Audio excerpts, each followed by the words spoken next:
আলহামদুলিল্লাহ والصلاة والسلام على رسوله الكريم وعلى آله وأصحابه أجمعين رب اشرح لي صدري ويسر لي أمري واحلل عقدة من لساني يفقهوا قولي السلام عليكم ورحمة الله وبركاته আজকের এই প্রোগ্রাম আয়োজন করেছেন গাজীপুর মহানগর শাখা। আমরা শুরুতেই তাদেরকে আন্তরিকভাবে ধন্যবাদ জানাই। তারা আমাদের সবাইকে এই সুন্দর আয়োজনে সম্পৃক্ত হওয়ার সুযোগ করে দিয়েছেন এবং মেধাবীদেরকে স্বীকৃতি দিয়ে মেধাবীদেরকে আগামী দিনের দেশ, জাতি এবং বিশ্ব মানবতার জন্য কাজ করতে যে উৎসাহ উদ্দীপনা প্রয়োজন, আজকে প্রোগ্রামের মধ্য দিয়ে সেই মেসেজগুলো দেওয়ার একটা সুযোগ করে দিয়েছেন। এজন্য তাদেরকে ধন্যবাদ জানাচ্ছি। 19 লক্ষ পরীক্ষার্থী আপনারা পরীক্ষা দিয়েছিলেন 2025 সালের এসএসসি এবং দাখিল পরীক্ষা। এর মধ্যে পাস করেছে কতজন? 13,03,000। তার মানে 6 লক্ষ প্লাস তারা কৃতকার্য হতে পারেনি। আজকের দিনে আমাদেরকে তাদেরকে স্মরণ করা দরকার যে বন্ধুরা হয়তো আনফরচুনেটলি অথবা অ্যাক্সিডেন্টালি অথবা তাদের নিজস্ব কোনো দুর্বলতার কারণে উত্তীর্ণ হতে পারেনি। আমরা তাদের জন্য দোয়া করছি এবং আজকের এই প্রোগ্রাম থেকে তাদেরকে মেসেজ দিচ্ছি, বন্ধুরা তোমরা হতাশ হও না, তোমরা এগিয়ে আসো, আগামী দিনে তোমরা ভালো করবে। এরপরে যেটা বলবো যে এই 13 লক্ষ থেকে জিপিএ 5 দিয়েছে কত? 1,39,000। তো এই 1,39,000 এর মধ্যে হচ্ছে আপনি পার্সোনাল একটা ইন্ডিভিজুয়াল সত্তা, আপনার জিপিএ 5 পেয়েছে। এজন্য আপনাদেরকে কংগ্রাচুলেশন আবারও জানাচ্ছি, সবাইকে আবার অভিনন্দন। এখন আসুন, আপনি এখন যে পজিশনে আছেন এখান থেকে আর অনেক দূর আপনাকে যেতে হবে। আপনার সামনের রাস্তা এখনো অনেক বিশাল। জাস্ট একটা রাস্তা কথা বলি, আপনারা এখানে যারা আছেন নিঃসন্দেহে এইচএসসি এবং ইন্টারমিডিয়েটে ভালো ফলাফল করবেন সে প্রত্যাশা রাখছি। বাট এইচএসসি এবং ইন্টারমিডিয়েটে ভালো ফলাফলের পর যে টার্গেটটা সবারই থাকে, প্রত্যেক মেধাবী শিক্ষার্থী থাকে, সেটা হলো তিনি একটা পাবলিক ইউনিভার্সিটি অথবা সরকারি মেডিকেল অথবা কোনো এক জায়গায় ভর্তি হবে। সবার আছে না ইচ্ছা? কিন্তু মজার বিষয় হচ্ছে এই 1,39,000 জন্য বাংলাদেশে পাবলিক ইউনিভার্সিটি এবং মেডিকেলে কোনো আসন নেই সবার জন্য। তাহলে কত আসন আছে? পাবলিক ইউনিভার্সিটিতে আসন সংখ্যা 57,099টি আসন। সকল পাবলিক ইউনিভার্সিটি একবারে বুয়েট থেকে শুরু করে ঢাকা ইউনিভার্সিটি থেকে শুরু করে যতগুলো কত আছে বলুন? 57,099টি। সবগুলো সরকারি মেডিকেল যোগ করলে সেখানে আসন সংখ্যা দাঁড়াচ্ছে 4,350। দুটো যোগ করলে কত দাঁড়াচ্ছে? 61,449। আর আপনি এ প্লাস পেয়ে বসে আছেন কতজন? তাহলে বাকিদের অবস্থা কি হবে? বাকিদের জন্য আল্লাহ রাস্তা বের করে দিবে সময়ের মধ্যে ইনশাআল্লাহ। তো এই পরিসংখ্যানটা আপনাদেরকে বলার উদ্দেশ্য হচ্ছে কতটা কম্পিটিশনের মধ্য দিয়ে আপনাকে যেতে হবে। 19 লক্ষ থেকে 13 লক্ষ, 13 লক্ষ থেকে 1 লক্ষ, 1 লক্ষ থেকে আবার সেটা এসে দাঁড়ালো 61,000। সেখানে আপনাকে একটা আসন যদি নিশ্চিত করতে না পারেন, সেদিন যে হতাশাটা আপনার মধ্যে তৈরি হবে, এই বিষয়ে আজকে আপনাকে সতর্ক হতে হবে, আপনাকে সচেতন হতে হবে। পারা যাবে ইনশাআল্লাহ। এই প্রোগ্রামের আয়োজন শুধুমাত্র আপনাদেরকে একটা ক্রেস্ট, কিছু গিফট আইটেম, একটা ফুল, একটা উত্তরীয়, যাওয়ার সময় একটা খাবার বক্স থাকবে, তো এর মধ্য দিয়ে শেষ না, বরং আপনার মাঝে একটা দায়িত্ব তুলে দেওয়া হচ্ছে, দায়িত্ববোধকে জাগ্রত করে দেওয়া হচ্ছে, কিছু মেসেজ দেওয়া হচ্ছে যে আপনাকে where you have to go, আপনাকে কোথায় যেতে হবে।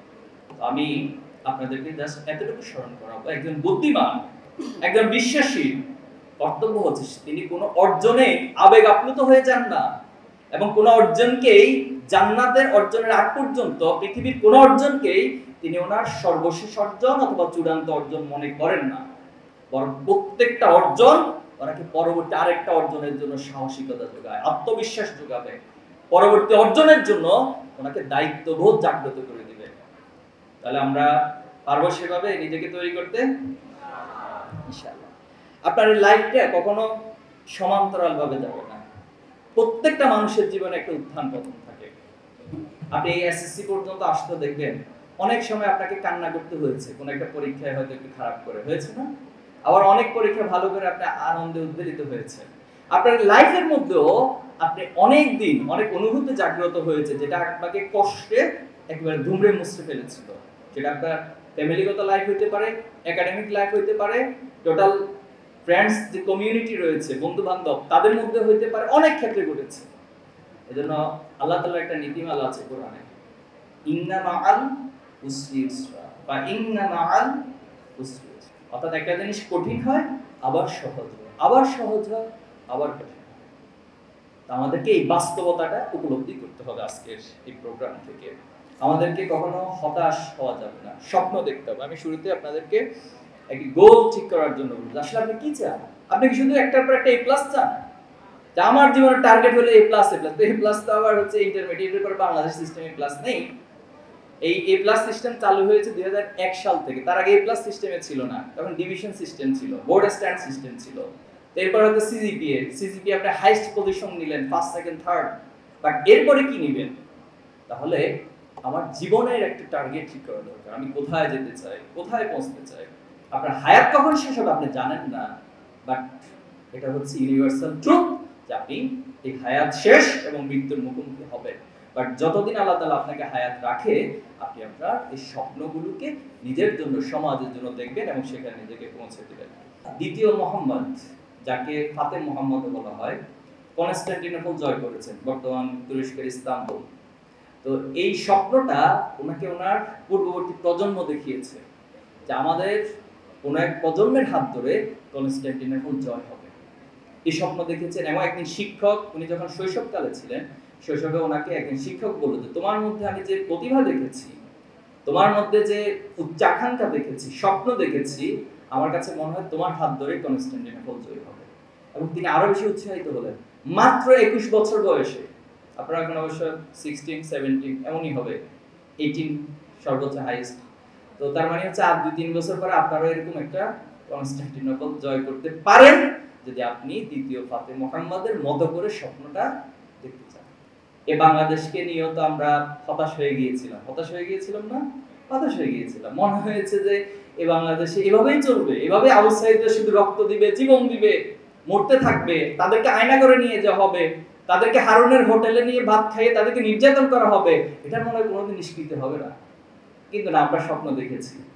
আমরা প্রত্যেকে নিজেদেরকে আউটসাইড মনে করা শুরু করেছি। আলহামদুলিল্লাহ, আল্লাহ তাআলা আমাদেরকে বিজয় দিয়েছেন। বিজয় দেওয়ার মালিক কে?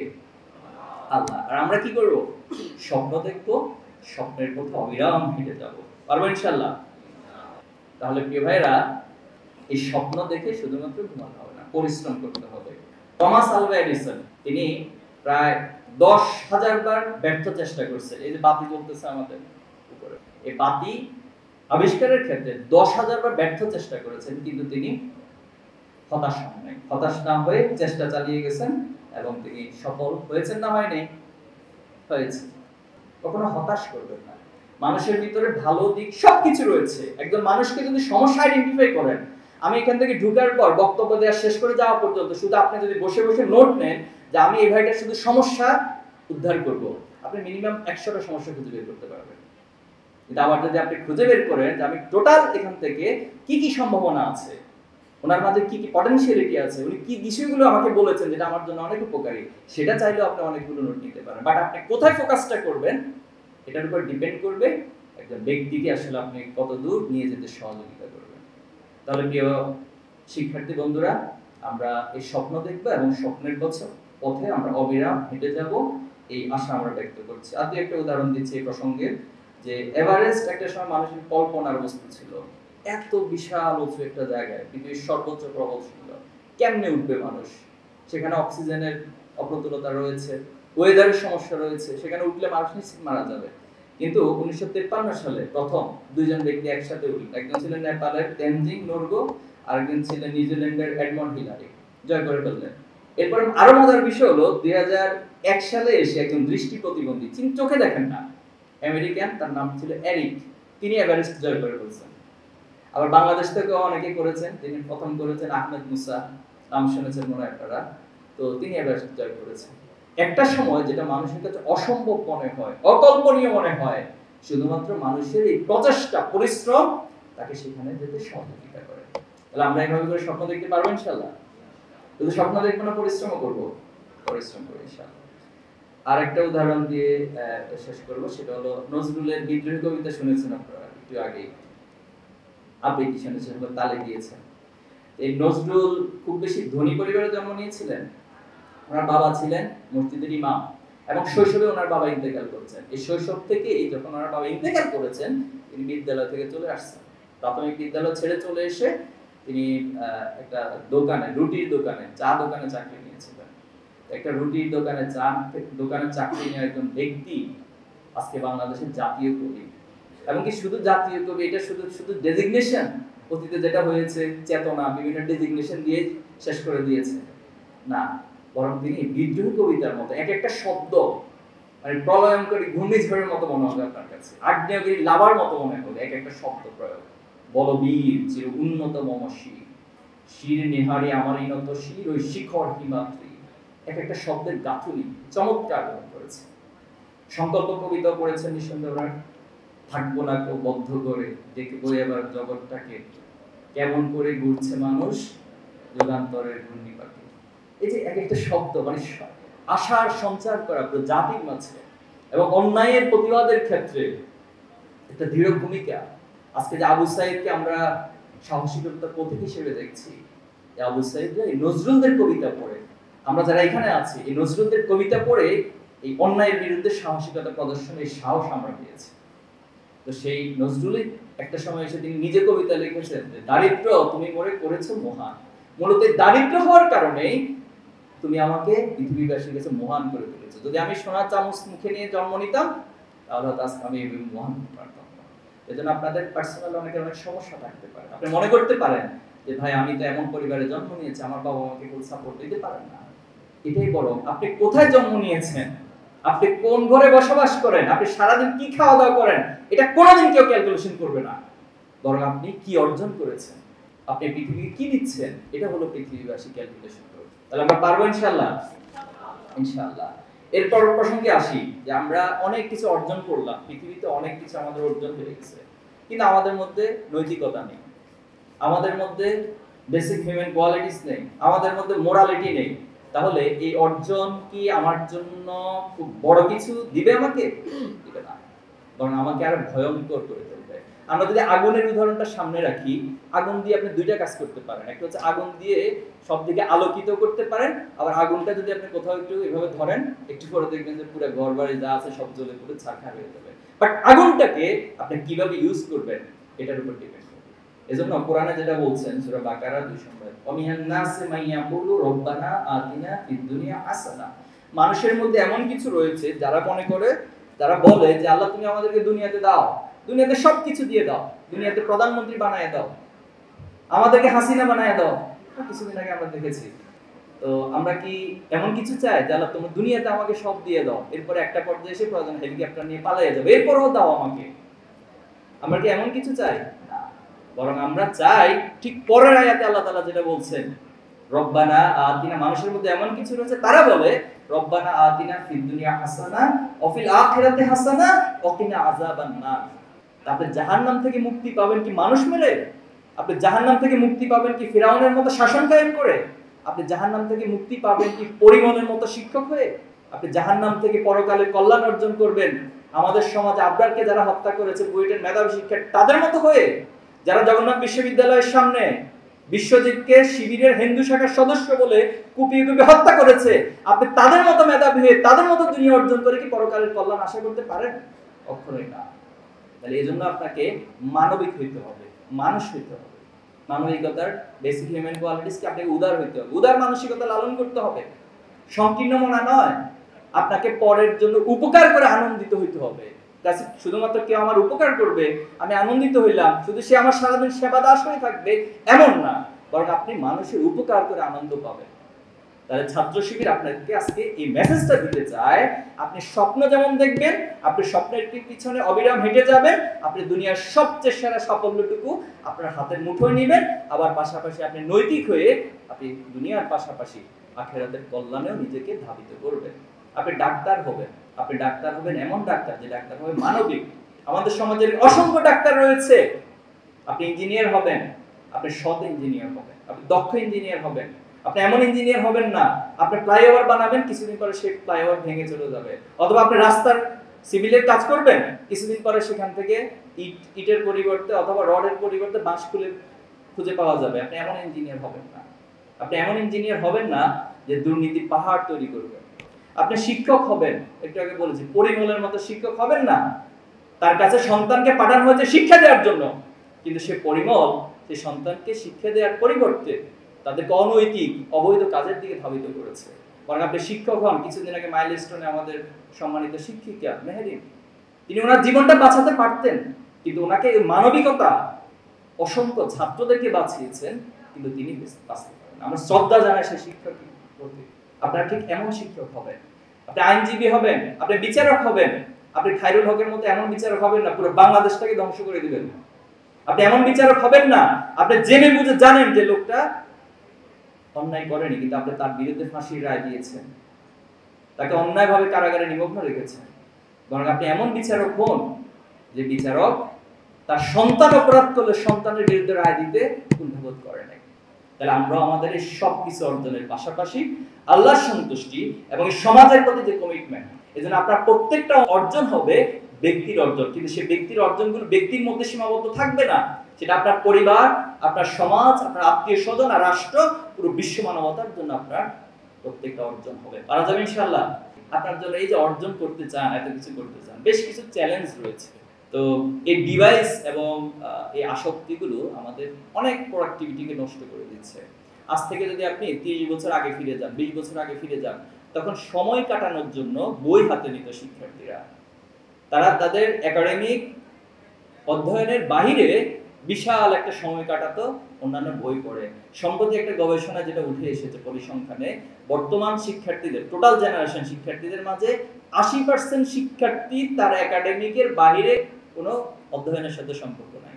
অনলি 20% শিক্ষার্থী তারা তাদের একাডেমিকের বাহিরেও অন্যান্য জ্ঞান অর্জনের পিছনে সময় কাটায়। তাহলে বুঝেন রেশিওটা কোথায় চলে যাচ্ছে। তাহলে আমরা একটা অন্তঃসার শূন্য, একটা ইট কাঠের A+ দাঁড়িয়ে হয়ে যাচ্ছে, কিন্তু আমাদের ভিতরে যে ডেপথনেসের জায়গাগুলো, এগুলো ডিভাইসগুলো, এই চ্যালেঞ্জগুলো আমাদের কাছ থেকে কেড়ে নিচ্ছে। এই বিষয়ে সচেতন থাকতে হবে। নাম্বার 2 হচ্ছে হারাম রিলেশনশিপ। এই প্রবণতাটা বিগত সময়ের তুলনায় বর্তমান সময়ে এসে অনেক কিছু বেড়ে গেছে, অনেক দূর বেড়ে গেছে। তো আমাদেরকে মাঝে মাঝে জিজ্ঞেস করে যে ভাই, যারা ছাত্র শিবির করে আপনারা কি হারাম রিলেশন বা প্রেম এটাকে অ্যালাউ করেন কিনা? তো দেখুন, ছাত্র শিবির কোনটা অ্যালাউ করে, কোনটা অ্যালাউ করে না, তার চেয়ে বড় প্রশ্ন হলো আপনার রব সৃষ্টিকর্তা কোনটাকে অ্যালাউ করে, কোনটা অ্যালাউ করে না। আপনি কি সেটার উপর আমল করবেন, নাকি কোন সংগঠন কি বলেছে সেটার উপর আমল করবেন? আপনাকে আপনার রবের উপর আমল করতে হবে। আপনার ইসলাম কি বলে, আপনার ধর্ম কি বলে। আপনি এখানে হিন্দু ধর্মে আসতে পারেন, আপনার হিন্দু ধর্ম কি আপনাকে হারাম রিলেশনে জড়িয়ে যাওয়াকে অ্যালাউ করছে? সবচেয়ে বড় কথা, আপনার গার্ডিয়ানরা আছে, আপনি গার্ডিয়ানকে গিয়ে জিজ্ঞেস করুন তো, বাবা আমি একটা হারাম রিলেশনে জড়িত হতে চাই, তুমি কি আমাকে অনুমতি দিবা? এবার আসেন, এখন তো হাসছেন, আপনারাও তো কোনো একদিন বাবা মা হবেন। আপনি একটু কল্পনা করুন তো, যে আপনার যে সন্তান হবে, ছেলে হোক বা মেয়ে হোক, সে একটা হারাম রিলেশনে জড়িয়ে যাক, আপনি এটাকে খুব অ্যাপ্রিশিয়েট করবেন, নাকি বরং আপনার কষ্ট, আপনার হৃদয়টাকে ভেঙে দিবে সেটা? তাহলে ঠিক এখান থেকে আমাদেরকে শিক্ষাটা নিতে হবে, যে জিনিসটা আমার জন্য ক্ষতিকর, যে জিনিস আমার বাবা চায় না, যে জিনিস আমার মা চায় না, যে জিনিস আমার সৃষ্টিকর্তা চায় না, সমাজ সাপোর্ট করে না, তাহলে সেই জিনিসকে আমি কেন সাপোর্ট করব, কেন অ্যালাউ করব? ভাই এবং বোনেরা, সবিনয় অনুরোধ করবো আপনাদেরকে অনেক অনেক বেশি সচেতন থাকবেন এই হারাম রিলেশনশিপ নিয়ে। এরপর হচ্ছে আমার খারাপ বন্ধু, আমার জন্য অনেক বড় চ্যালেঞ্জ। এই খারাপ বন্ধুর মধ্য দিয়ে মূলত শয়তান আমাকে প্ররোচনা দেয়, আমাকে একটা জায়গা থেকে আরেকটা জায়গায় ধাবিত করে নিয়ে যায়। খারাপ বন্ধু সম্পর্কে সচেতন থাকবেন, খেয়াল করবেন যে আমাকে আমার বন্ধু কোন গাইডলাইনের দিকে নিয়ে যাচ্ছে, পরামর্শটা কোন দিকে নিয়ে যাচ্ছে, আমাকে কি ভালো হওয়া, আমাকে দিন দিন সমৃদ্ধ হওয়ার দিকে নিয়ে যাচ্ছে, নাকি আমাকে খারাপের দিকে নিয়ে যাচ্ছে। এই চিন্তা করে বন্ধুর সাথে সম্পর্ক রাখবেন অথবা সম্পর্ক কাট করে দেবেন। পারবেন ইনশাআল্লাহ। আপনার জীবনে আমূল পরিবর্তন ঘটবে জাস্ট একটা সিদ্ধান্ত যদি নিতে পারেন।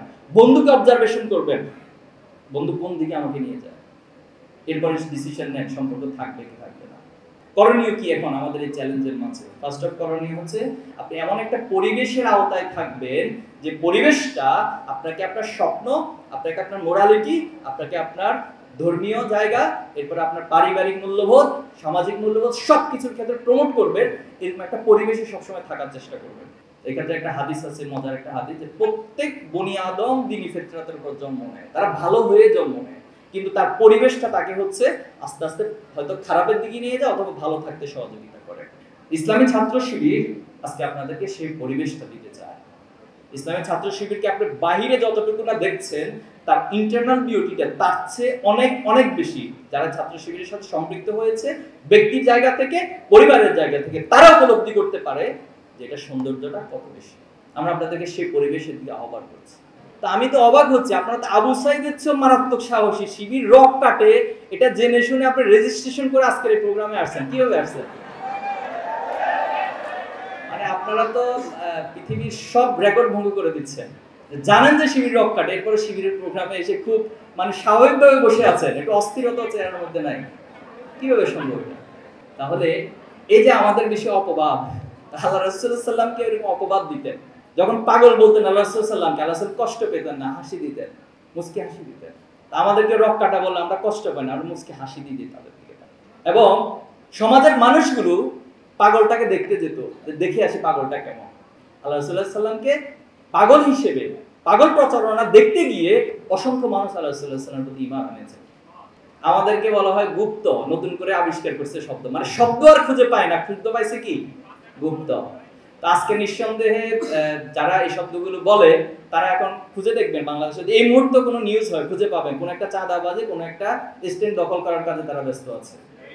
আর ঠিক ইন দ্য সেম টাইম ছাত্র শিবিরকে গুপ্ত বলা হয়। ছাত্র শিবির গাজীপুর মহানগরীর মতো এরকম একটা ওপেন প্লেসে সবাইকে আমন্ত্রণ জানিয়ে শিক্ষার্থীদের আগামী দিনের দেশ গড়ার, জাতি গড়ার, পৃথিবী গড়ার জন্য পরামর্শ দিয়ে যাচ্ছে। This the difference.